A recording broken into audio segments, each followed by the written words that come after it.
get them, but my friends and I were down there, and so I was like, oh, you know what, we could go fetch the golf balls for them. So we had this little venture that I came up with, which was we'll go get the golf balls, clean them off, and sell them back with lemonade, right, on the golf course. So I remember one Saturday, it was like our profitable Saturday was like, we made $20 that day, right? So I was like, kid rich, you know. So, you know, that was probably that was my first foray. And then after that, it was like pet sitting businesses, babysitting. My parents were like, you got to shut that pet sitting one down. I'd have like little hounds in the house that would want to come sleep on my parents' bed. So they made me shut that one down. But you know, that was kind of my inception into it. I like the creativity of it. I wove back and forth, you know, between corporate America and, you know, trying to have like a business on the side until in 2014, I started running T-Secure full time. And so it was really helpful to have, one of the companies that I was working for as a W-2 actually became my first client. And so that was how I was able to segue into entrepreneurship and still sustain myself, pay the bills that I have, and continue to grow from there. That's awesome. How about you, Chris? I know you have aromatherapy in your background, but you're really niche. You care about the hands and the feet. So tell us a little bit more about that. So I have to be honest, if you would have asked my 18-year-old self, you know, one day you'll have a foot care business, I would have been like, no way. I got in the industry because when I was pregnant with my first baby, I suffered from severe swelling of my feet, and they were very, I had a lot of pain. So I decided that I wanted to soak my feet. And so, okay, foot care is not new, right? I could go to any Walmart and find it. But what I had a challenge with was finding foot care that didn't have peppermint or tea tree, which both made me super sick at the time. And so I was like, I'll just make my own foot care. And I survived my pregnancy by soaking my feet in my own blends and also massage. So the thing that makes Naturally London so unique is that we don't use peppermint or tea tree in any of our formulations, just because that's where it originated from me. I mean, it's okay for me now, but it's like, I'd rather not smell like a, you know, medicinal or like a medicine cabinet. So yeah, I totally would never in 1,000 years think I would be in foot care, and now just expand it to hand care. But it truly, when your feet feel good, it makes your whole body feel good. And I am like living proof of that. So yeah, that's what happened. That is the truth too. And I think with some like Eastern medicine, they say that your feet is connected to other parts of your body. So you can actually see the entire, and Lisa probably knows all about this because she's into Eastern medicine. Yeah, so you're right. Taking care of your feet is so important. Latoya or Lala, helping women bring their babies into the world. I mean, that is not only work of the spirit, but it's something that is so important, especially in the Black community, is when we hear about the fact that regardless of how educated you are, regardless of how much money you make, if you're a Black woman having a baby in the US, you have a higher likelihood than any other group to die. So I feel like the work that you're doing is incredible. So tell us a little bit about that journey, and from going from, you know, being a Howard student to graduating, working in various organizations, to now running essentially a business, a healthcare business that's advocating for people who really need help. Thank you. So when I came to DC in 2003, I had the intentions of graduating with a pre-med degree from Howard University. So I obtained a pre-med degree, but I failed organic chemistry my last semester there. And I was just really discouraged. And it just kind of, I mean, I eventually passed it in order to graduate, but I was really discouraged and essentially like took myself out of the equation for being able to serve people. So I kind of went a more plant science route. And ultimately, I mean, eventually looked working with people and pollution. So looking at how different chemicals impact our health disparities and even impact pregnant women. And eventually I went to a documentary screening of a film called Death by Delivery. It was sponsored by Planned Parenthood, NYU, and Mama Toto Village. And it really and that's where I learned about the health disparities, particularly the Black maternal mortality rate for women in the US. And I was really moved, and it became sort of like a spiritual journey for me. It was just like, you enjoy helping people.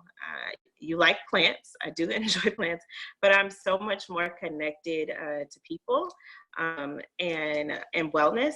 And so I just began this sort of journey of serving friends, as their doula, just as a volunteer. I had no intentions of this being a career shift. And it wasn't until it was all encompassing that I had to step away from my other job. And I feel so much more fulfilled. I make significantly less money, but this is the first time in my life where I've been less consumed about money. And so I have so much more peace than I could ever expect. And I'm not saying I don't want to make more money, but I'm grateful. And so, as you alluded to, this it's like spiritual journey, I really feel like God has been carrying me throughout all of this. And so this is where I'm supposed to be. And it just feels right. I'm going to stay with you for a little bit longer, Latoya. What to you is impact? Because we want to talk about business, not only making money, which you alluded to and talked about, but the importance of businesses making social impact. So I guess specifically to birthing mothers and families, I say people who feel like they have agency over their birthing experience. I want this to be memorable for the right reason. And if you leave out of this or leave out of a birth knowing that you've done something that, for centuries other women have done, but statistics show that you might not make it out of this experience, and you do, and you feel empowered, you feel strong in your body, that's impactful. And then on top of, I guess, in addition to that, all of my work has been via word of mouth. I have yet to advertise. And some folks would say you are crazy, you're a fool, but my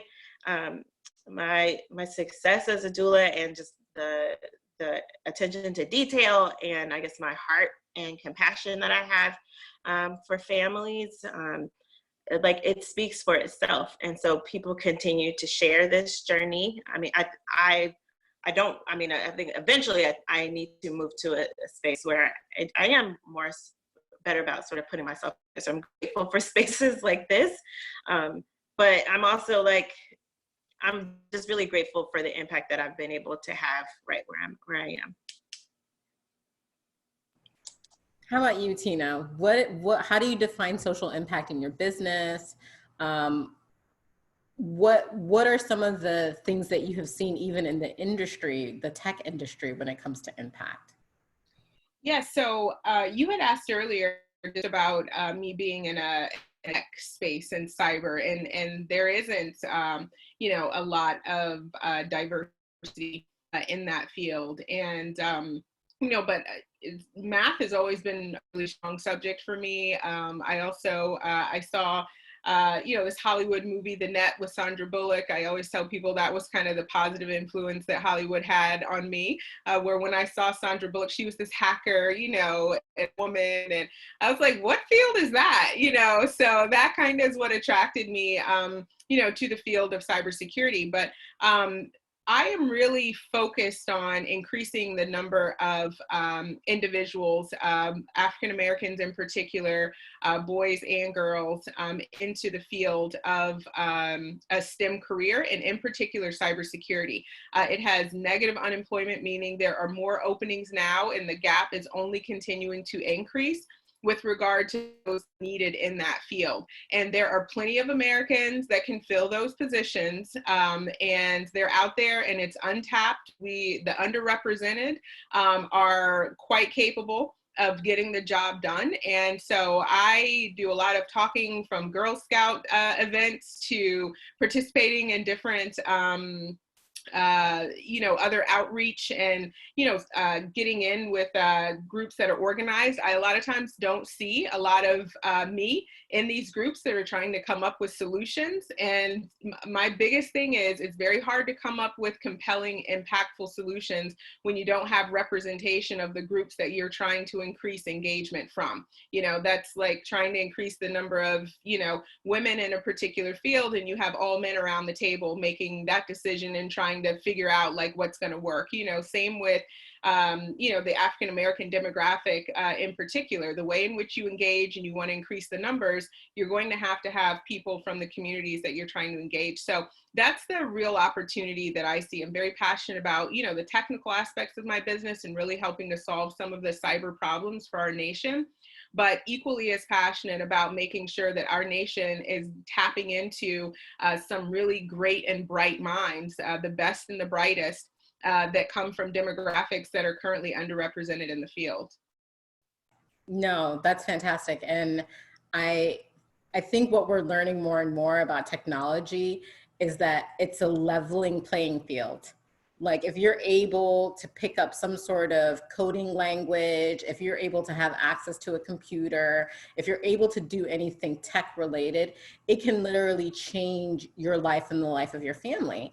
And we see that in communities abroad. I'm seeing that with a program in Ghana where they're teaching students how to code, and then those students can now work remotely and literally change their entire family's life.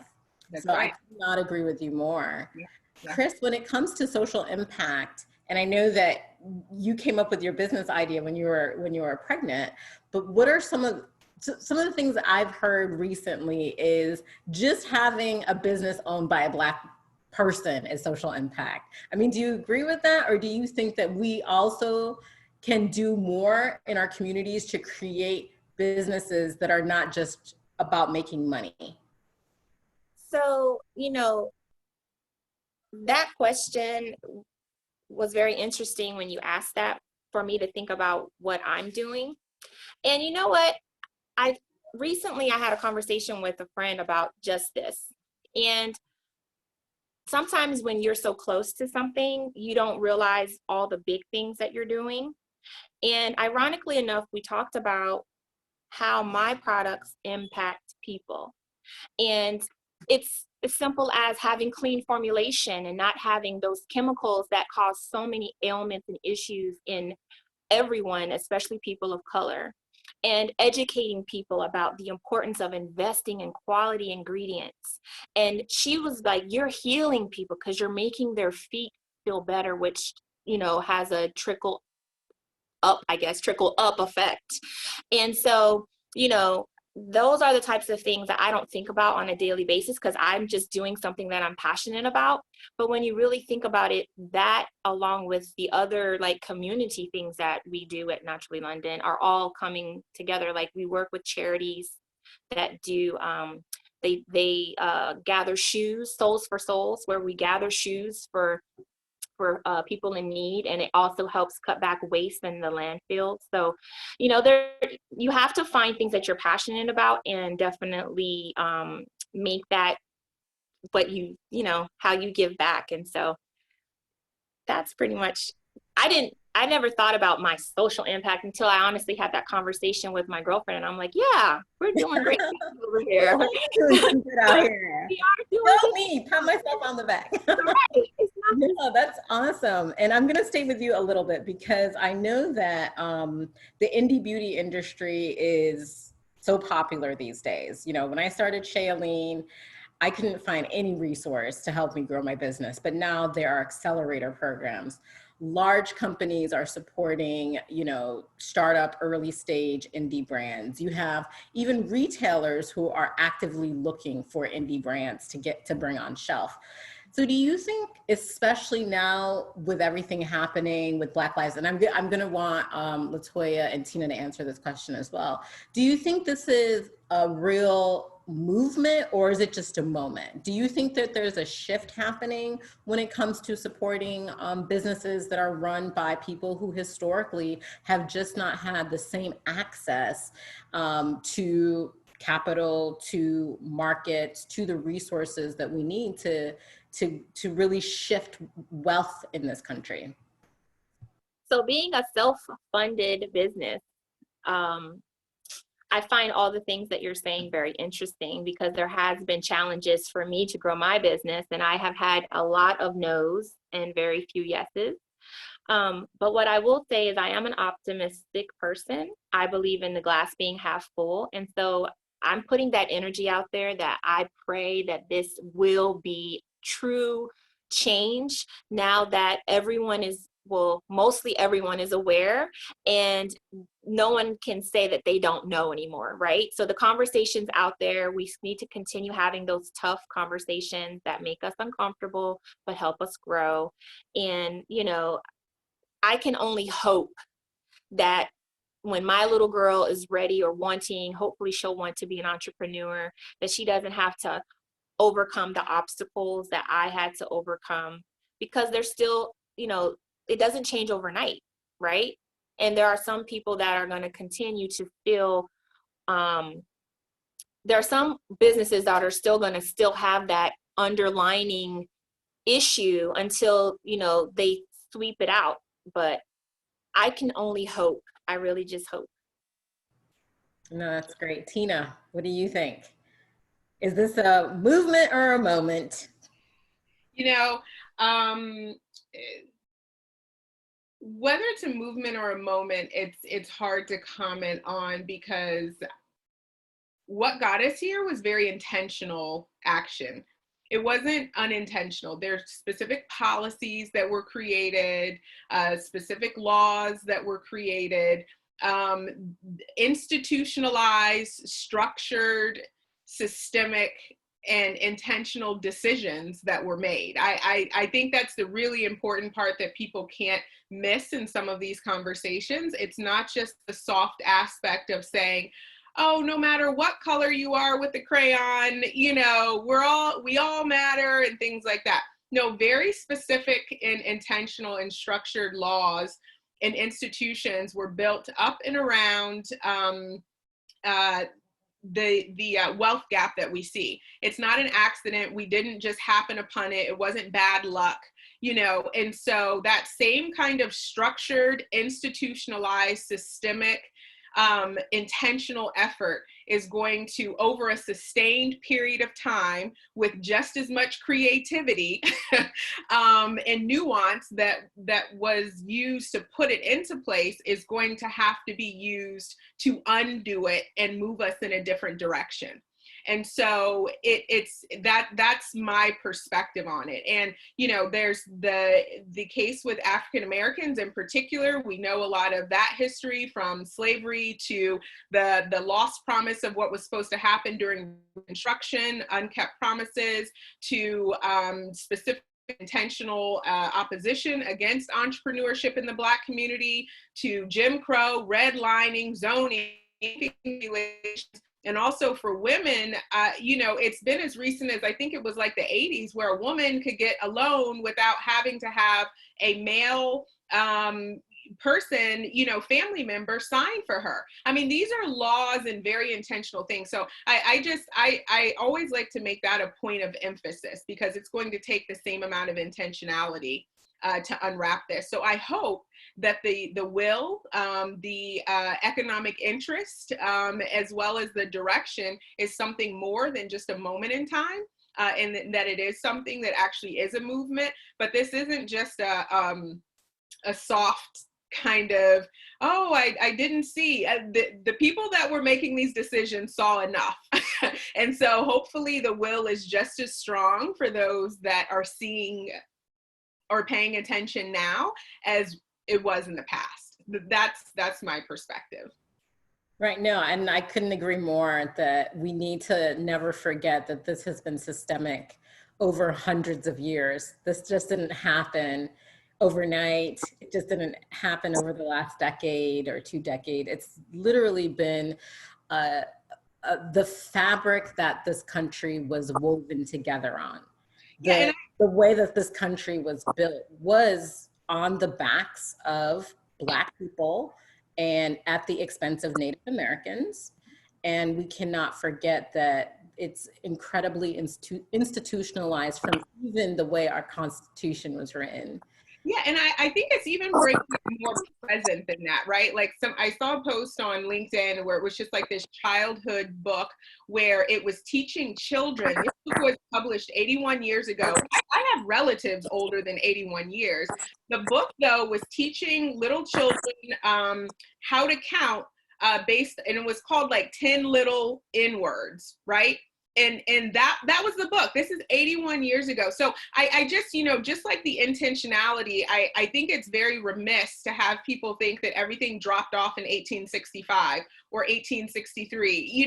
Like it's 81 years ago. That kind of book was published and used to teach children. Like I have a great aunt that is well beyond 81. Like this is stuff that's kind of carried on through time. So when we, have this expectation that, oh, blink one generation and all of this type of stuff is gone. No, children were brought up with this. It's just not that far removed. My parents grew up in the Jim Crow era. They pot pickers. They, like that's my parents. That's who raised me. So, and the great thing is they aren't bitter. They're not, any of that. Like they didn't grow up teaching us that kind of mindset and mentality. Thank God. Right. But the fact is that you have people that grew up in the same era on the other side of the aisle, with a different mentality that did grow up with parents in their ear teaching them, certain principles of hate and bigotry, et cetera. So yeah, it's not that long ago. Like we don't even need to go back as far as slavery. Let's just go to my parents' generation, so yeah. Absolutely. No, yeah. 100%. Absolutely. I mean, there are people alive today who are sharecroppers who pick cotton. So it really, this is recent history. This is not, LaToya, what are your thoughts on this? Especially for you, you went to an HBCU. And so I feel like you truly, compared to a lot of Americans, have a much deeper understanding of some of this history. I mean, I was talking, and posting, like, I didn't know what Juneteenth was until I was in my 20s, and I moved to DC and I learned about it through my church. There's so much about Black history that we don't get taught growing up in public school. And that most of the Black history that I know of and have been educated on was not in school. It was after school. It was with, folks at my church. It was places where I volunteered. It was having to move out of upstate New York and coming to DC and being exposed to different people who live through the very things that Tina is talking about. So what about you? Because I know that, HU, like it is in every single book, every single. Yeah, attending Howard University was the best decision, was the best scholastic decision that I could have ever made. I'm grateful that my parents allowed me to make it for myself. And the community and the village helped me to be able to pay to go there and so I'm really grateful for that. I was talking to some friends this week. The only Black history lesson that I remember in an AP American history class had to do with Martin Luther King and his phone being tapped by the FBI. That was legit the only thing that I learned. I was in an international baccalaureate program. That is all that I learned about Black history. And so going to Howard and being sort of like immersed in this culture and this history, it was thoughtful, it was intentional. And I learned about myself and people who looked like me and my ancestors throughout all of my classes. So I learned about just the importance of Black doctors in my biology course or in my anatomy and physiology class, and the different interventions or inventions rather that we came up with. And so I'm really grateful for that. I think when it comes to our healthcare system and being hopeful for what for a brighter future for Black women and families, I can tell you that the numbers can be discouraging, but I had to resolve that joy is also a form of resilience and resistance. And if I can remind my clients of that, and we find ways to practice joy, I feel like that it can be contagious. Also, the systems just need to be dismantled like completely. And unless we're willing to have a conversation about that and do the work that it takes to do that, my life expectancy, I think I'm going to live to about 120 years. That's what I think. And I could pass on my skills as a doula, from one generation to the next. But what does that do to the systems that are created? So it can't just be personal responsibility. I need to be making sure that I'm a part of tearing down systems that continue to cause Black women to be in these spaces. So that's what's really important to me. No, I love that. And I think that you're so right. What needs to happen almost simultaneously is the healing of Black people. So we need to heal, and we need to be open about that healing and be very radical about that, and bring into our lives as much joy as possible. And so we're not only calling attention to the pain and suffering, but we're also doing the work of healing so that we can become as interactive and as intertwined in dismantling the system and building a new one. And so I absolutely love what you're saying. Yeah, I was just going to say quickly, I get invited to do talks to social workers, families, women, folks who serve the women that I work with who are social workers, and oftentimes they want to have conversations, lunch and learns on what's going on, how are Black women being treated in the healthcare system. And so it can be so negative. The facts are out there, several articles, all this stuff is out there. And I said, I don't want to be a disciple of all the bad. So I need to also talk about Black joy, Black resilience, Black motherhood. We are making a way out of no way, here too. And so that is just really important. As we look at the movement for Black lives and, is this a moment or a movement? My hope is that it's lasting, but we have to do the work systemically and personally to make sure that it keeps going. So speaking about joy, there is a famous HU grad that I'm sure you've heard of. We have a question here. Kamala Harris, what is happening? What do you ladies think? What does it mean to you that we now have the first Black and Indian American nominated to become vice president? I'm not even gonna say who will be. Let's just claim it. Who will be vice president? Latoya, what does it mean to you? It's a great sense of pride. I wore my Howard sweatshirt for one, so I was very intentional about putting this on. HU? I'm just gonna pretend for a moment. I'm blasting the air conditioning today so that I can have this sweatshirt on. So we are proud. We are going to be a little obnoxious for the next couple of weeks because we are excited for her. This is an opportunity for history to be made, but also for new policies to be enacted and for her to be influential in the room. I believe that when we listen to Black women, when we vote for Black women, when we trust Black women, when we put us in positions of leadership, everyone benefits. we care about the community, we care about the village. And so I believe that she is going to do the work using her voice, you know, drawing from the ancestors and from, you know, the women in her life. She speaks very highly about her mom too, who was very influential into who she is today, even in her decision to come to Howard University, wanting to have this experience that she'd never had. And so, and I think that we'll continue to hold her accountable. I don't think that we want to go into this blindly, but I think that I'm excited for some change. I won't speak for everyone on this panel. I'm excited for that. And I'm going to do the work within myself and within my community to help be a part of that. Yes. Chris. I think that it's a wonderful and also a little bit sad that it's taken this long to have that type of diversity for our highest offices of our nation.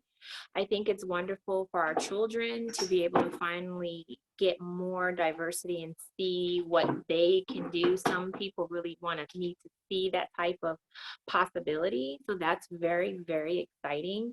I agree with LaToya. It doesn't mean just because, you know, she's a black woman that, yes, it's instant. Let's hope that what she stands for also aligns with what we stand for. But I personally am just overjoyed because, you know,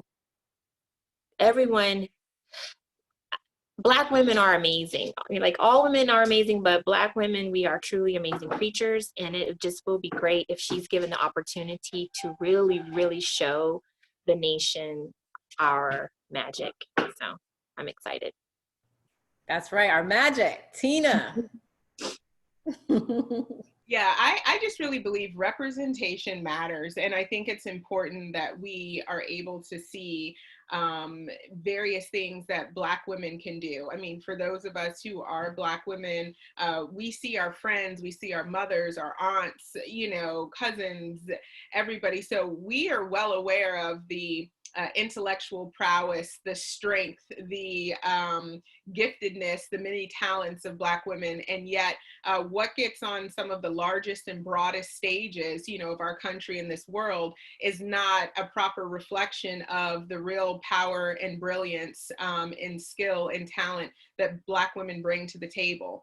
And I think that by having Kamala in this position now is just another means by which to bring who we as Black women are often hidden figures, you know, in the movement. Like, we've been working, we've been doing, this is nothing novel. We are not we didn't just spring up in this generation. We've been here, we've been working, we've been contributing, we've been inventing, we've been building businesses, we've been contributing in all these different ways. We've been teaching, we've been doctoring and lawyering and, you know, just corporate rooming. You know, it's like we've been there, we've been here. We aren't new, we didn't just pop up, right? So it's just really great to see yet one more opportunity and example to show the diversity even amongst Black women. I mean, it's just, so I think that that's the real like power and promise that I see in this, is that we're starting to get some additional representation that shows who we've been and the caliber of women amongst us all along. So I'm very excited about that. No, absolutely, absolutely. And you're right, you know, to everyone's point in terms of like, it's long overdue. We absolutely have been in almost every aspect of our society. We just haven't been seen. And I think that you're so right about, there's something about being seen and acknowledged. It's a human need. It's not just a Black woman's need. It's something that all of humanity needs. And for us to be able to show our daughters, and I also think it's not only for Black girls, it's for all girls. And I think that that's important too. It's bringing us together in a way that says, you are not an outsider. And I think that that has been my greatest struggle with being a Black American and being a woman, is constantly this feeling of being an outsider. This space is not for you. And to your point, Tina, when you see someone in a space that typically has not been welcoming and opening that door, and I think it's incredible to imagine that in less than a decade, we get to see a Black president and a VP, a Black VP, in less than a decade of each other. That's incredible to me. But when you start seeing people paving those ways and opening those doors and taking up those spaces, it changes and shifts everything.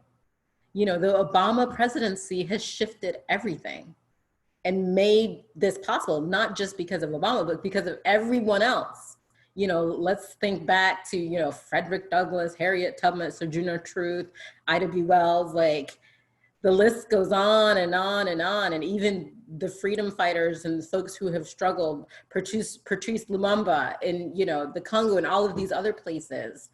And for me, it's so important as we look at what's happening locally in America, it's having an impact globally as well.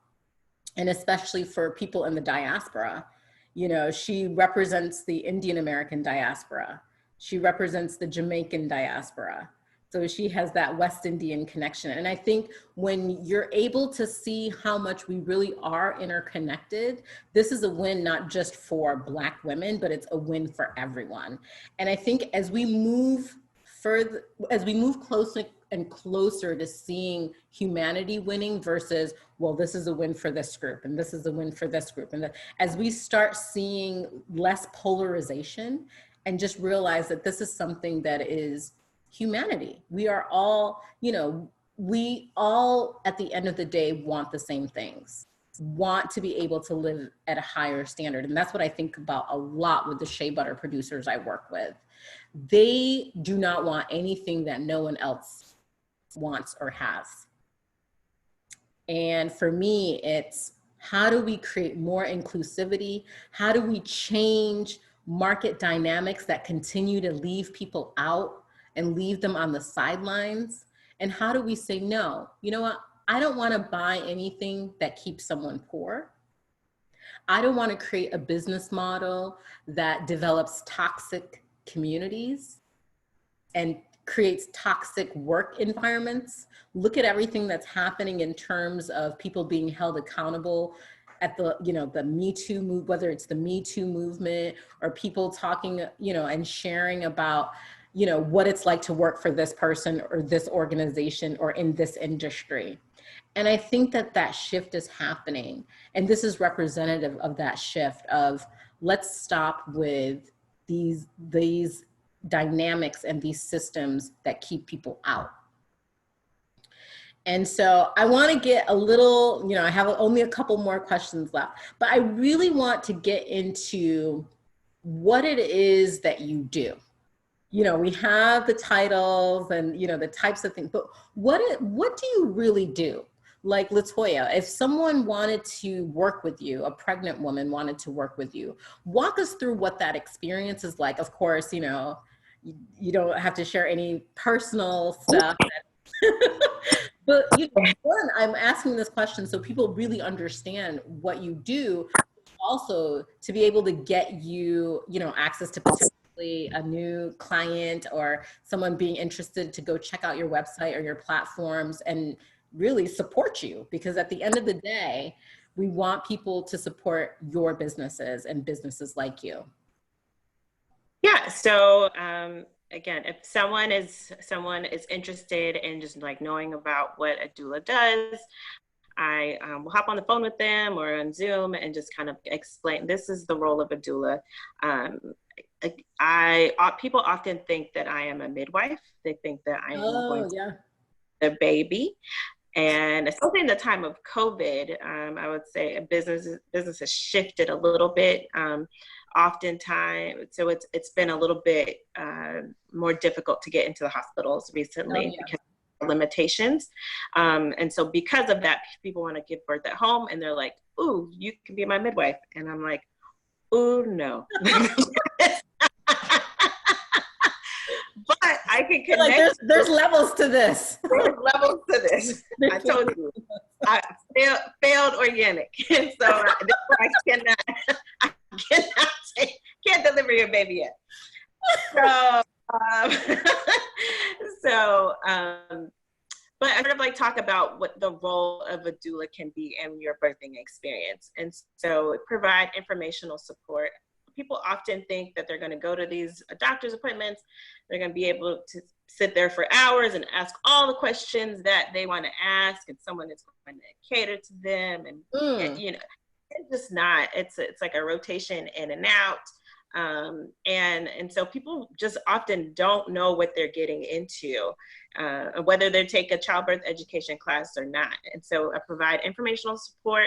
This is what the birthing process looks like. This is what's going on with your body. This is why your provider suggested this intervention, or this is why you can combat that suggestion. Here are some other sort of like alternatives to that. So that's the sort of like informational support. There's a emotional support as well. And this is to the birthing person and the partner. It's just like, this is intense. This is overwhelming in a good way, and sometimes in a really sort of like hard way. And so I sort of provide like a really calming presence in that moment. Hey guys, you're already doing it. Folks, I can't do this, I can't do it. I'm like, we are already here. You are already doing it. So this is how I'm going to be able to help you get there. But you're a coach. You're coaching.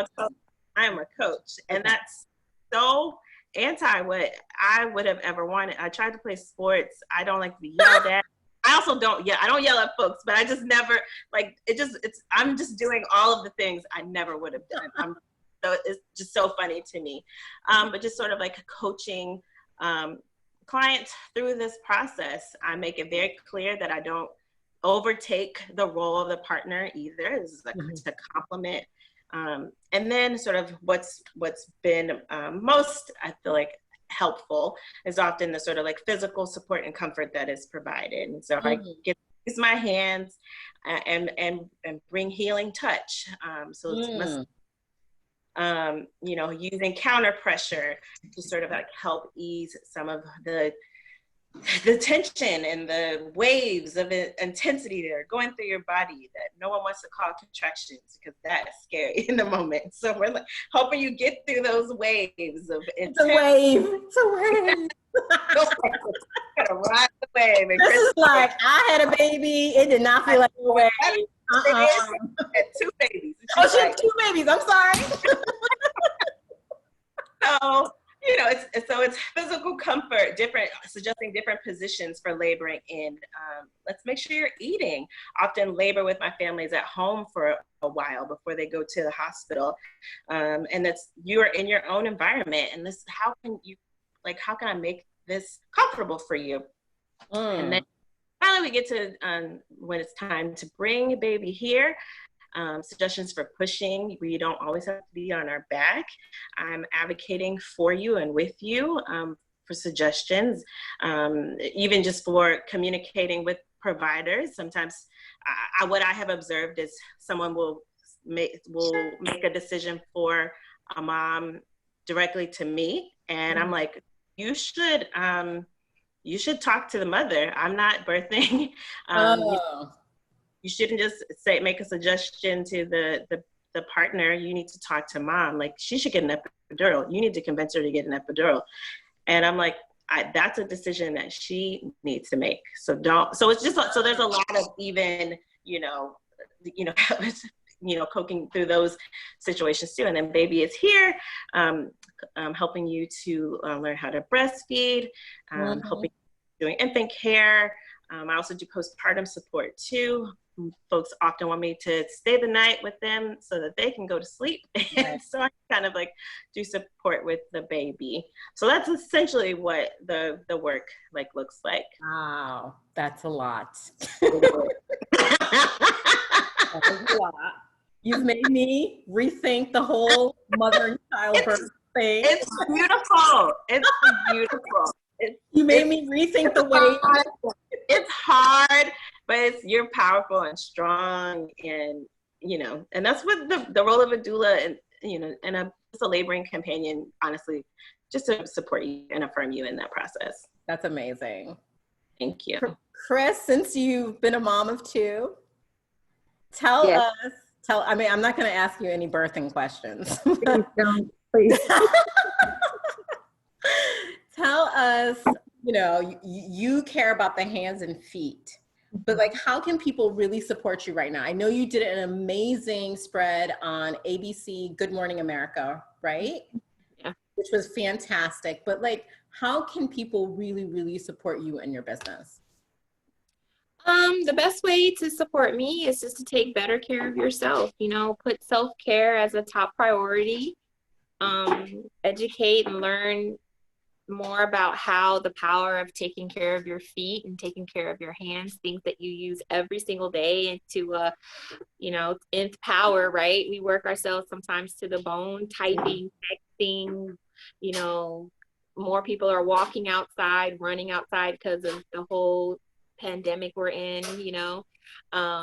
Just taking time to take care of yourself. And when you want to take care of yourself, just think of Naturally London and check us out. And if you want to educate yourself, read our blog, follow us on Instagram, where, you know, I try to mix in fun ways to teach people how to take care of themselves, because sometimes it can be a little mundane hearing it over and over.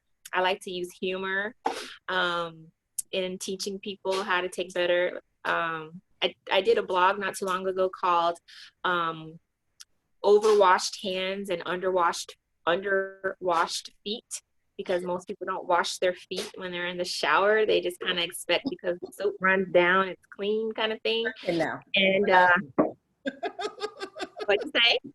I said, no, we don't want that. Right. So those are the types of, like, you know, unthought of, I guess, topics that we touch on Naturally London, and really just making self-care fun, right? And it's more than just getting a facial. Self-care has many, think of it like a pie. And the blog is called From Feet to Face. Like, there's so many avenues and ways you have to take care of yourself. Like, we talk about doing a technology. Oh, you just said you did it, Rahama, where you took a fast away from technology. Yeah. So we talk about stuff like that too. Like, there's many ways you do self-care. Even though we make products for hands and feet, it's truly a self-care culture at Naturally London. So yeah, check us out. And, you know, I am threaded throughout my business. I'm so lucky to have a great team, but my team is new. Before then, I was pretty much a solopreneur, like many people, putting on different hats. And one day you're talking to Chris, the other day you're talking to Christy, and then the other day you're talking to CJ, but they're all me. Yeah, so I'm very blessed to now have a great team. And like you said, GMA was a great experience, but we're still a very small business and appreciate any and all support that we get with our community. Amazing. And ladies, don't forget to drop in the chat links to your website, links to your, you know, your social, etc. Tina, the tech queen. Yeah, hi, thanks so much, Rahama. Yeah, so in terms of what we do for customers or clients, a lot of times the way we come into a situation is that a customer is saying, hey, I know that we need to do more with cyber and I'm not sure where to start. And so we'll come in and we'll do an assessment. So we're really looking at where's your most sensitive information, where's your most sensitive systems. If this information or these systems were to be compromised, the impact on your business is that, you know, you might have to go out of business, right? Because of that impact. Like, where is that data? Where are those systems? Because unfortunately, the statistic is that, you know, a very large percent, 60+% of businesses that undergo like a cyber breach or a cyber attack don't recover. And so, you know, even if that's just because of like reputation, lost, you know, confidence from customers that might have entrusted you with certain data. So we go into businesses and we really help them understand, here are some of the weaknesses within your system that you really need to patch up, and we can do that work for them. Sometimes we can guide the business owner depending upon, you know, where they are from a finance perspective. We can either provide that guidance, because sometimes they'll have like the IT person that isn't really a security person, but you can easily kind of walk them through and say, hey, here's the 10 things that you need to do to really tighten up the security and ensure that your systems and your data are protected. And so we do that on, you know, small scales and larger scales, like I indicated, from the small and medium-sized business to the large agency or organization. So it's both finding out what the issues are, communicating that in layman's terms so that it's clear. And businesses sometimes need an understanding of, well, how much is that really going to cost for you found the things, you know, you told us our baby is ugly. Now what do we need to do, right? And so, you know, it's really kind of walking them through step by step, helping them put together a plan, and helping them budget for what they need to do. We also provide a lot of training. And so that training is, you know, at various levels. In fact, we had a free event, a cybersecurity exercise event called CCX1 in Baltimore that was really focused on small and medium-sized businesses. And we walked them through a scenario. So an exercise is like a real scenario where we said, hey, there's this doctor's office. This is what was seen. You know, it just looked like they weren't receiving their money from their organization, the insurance companies. And long story short, in the scenario, what played out is just that a malicious user had changed the banking information to where the payments were being sent. So the insurance company was like, we're paying, but the doctor's office saying we're not receiving it. So, you know, like a part of that is both like a business process as well as technology that might need to get put into place to make sure something like that doesn't happen again, right? And so that's the bulk or the crux of what we do for our businesses. So now we're in the position where we're starting to roll out more solutions that further facilitate the types of services that we've been offering to our clients. So we are on a fundraising round. Of course, new customers are always helpful, but we are on $1.5 million fundraising round for an intelligent, secure, automated security testing and configuration platform to build that out and make it available to our customers. So if anybody gets this and is listening, you know, certainly, yeah, looking for a great business and a founder to fund, then I am here for you. So thank you so much, Rahama, for inviting me and allowing me to participate. Yeah, no, that's awesome. I had a quick follow-up question. Do you recommend people working with your company before they even set up their websites? I do, and it's just because there's so many little decisions that are made, right? And it's not prohibitive if they, you know, ask us to come in like after, but even with like certain plugins that get, you know, selected, it's like, maybe you should check into who's developing the plugin, Right. How often are they pushing out updates for that plugin, you know, in case issues are found. So yeah, I think that just little questions like that are helpful for, you know, a company to think through when it comes to security. Awesome. And I'm happy to chat with you offline regarding fundraising and connect you or put you in, you know, if I can be helpful. Yes. You will hear from me, Rahama. Ladies, I knew bringing the three of you together was going to be an amazing conversation. You not only represent a diversity in terms of the industries that you're in, your passion comes through. I love each and every one of you. I want you to be amazingly successful, because when one of us is successful, we all win and we win together. So I want to congratulate you for the businesses that you have created. Entrepreneurship is hard, hard, hard.